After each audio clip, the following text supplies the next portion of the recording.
여러분 안녕하세요. 강점경영연구소 유선영 소장입니다. 오늘은 조직문화 이야기를 좀 해보려고 합니다. 사람에게는 성격이 있죠. 조직에도 성격이 있습니다. 이 조직이 가지고 있는 성격을 가리켜 우리는 조직문화라고 하는데요. 여러분들의 성격은 어떻습니까? 이 질문에 답변하기 위해서는 대인관계 할 때, 그리고 행동할 때, 그리고 생각할 때 우리는 이렇습니다 라고 설명하실 수 있는 틀이 주어진다면 조금 수월할 수 있겠죠. 여러분들의 조직은 어떤 문화를 가지고 있습니까? 제가 예시를 한번 들어드리겠습니다. 먼저 우리는 대가족 같은 조직 문화를 가지고 있습니다. 그래서 으쌰으쌰 의리가 굉장히 중요하고 함께 가는 것 중요합니다 라고 하실 수 있겠죠. 아니에요. 우리는 마켓과 같은 조직 문화를 가지고 있습니다. 그래서 목표 달성이 굉장히 중요하고 그리고 그러기 위해서 고객과 경쟁사에 집중합니다. 아닙니다. 우리는 TF팀과 같은 조직입니다. 그래서 하나의 미션이 주어지면 일사불란하게 태스크 중심으로 움직인 이후에 그 미션이 달성되면 서로의 조직으로 다시 흩어집니다. 라고 하실 수 있겠죠. 아닙니다. 우리는 위계가 굉장히 중요한 조직입니다. 그래서 서열, 그리고 규칙, 그리고 질서, 절차가 중요합니다. 라고 답변하실 수도 있을 것 같습니다. 이 조직 문화는 어떤 종류냐이냐 보다 가장 중요한 것이 바로 그 역할입니다. 이 조직 문화가 제대로 정착이 된 조직은 내부적으로 결석이 되고 외부 환경에 적응해 나가는데 기민합니다.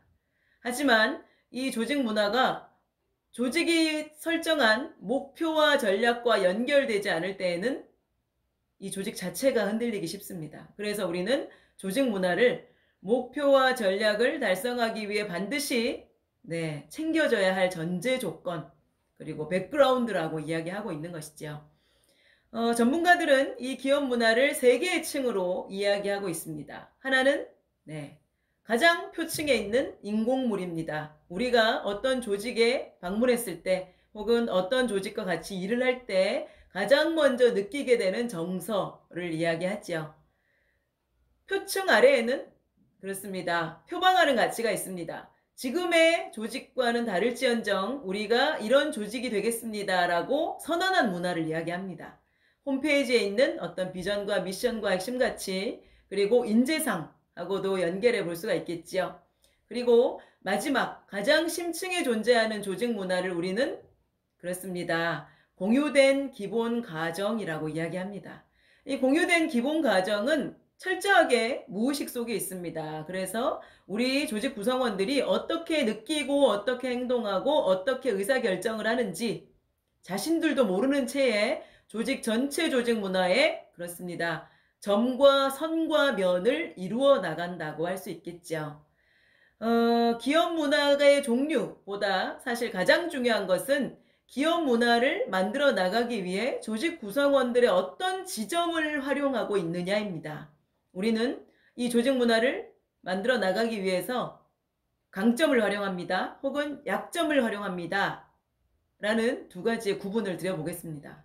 여러분의 조직은 조직 구성원들의 어떤 지점에 집중하면서 조직 문화를 만들어 나가고 계십니까? 우리는 약점에 집중합니다. 그래서 무엇이 모자란지, 어떻게 극복해야 할지, 어떻게 보완해야 할지 이야기하고 채워가는데 에너지를 씁니다. 라는 조직이 있을 수 있고요. 아닙니다. 우리는 강점에 집중합니다. 그래서 구성원들의 잠재력, 그리고 재능, 그리고 서로 간의 부족한 지점을 서로의 강점으로 채우기 위해서 노력하고 열정을 쏟습니다. 라고 이야기한다면 강점 기반의 조직 문화입니다. 강점 기반의 조직 문화를 추구하는 것이 약점 기반의 조직 문화를 추구하는 것보다 훨씬 더 목표와 전략을 달성할 가능성이 커진다는 것은 공신력 있는 기관들에서 오랜 동안 연구한 연구물을 봐도 확인할 수가 있습니다.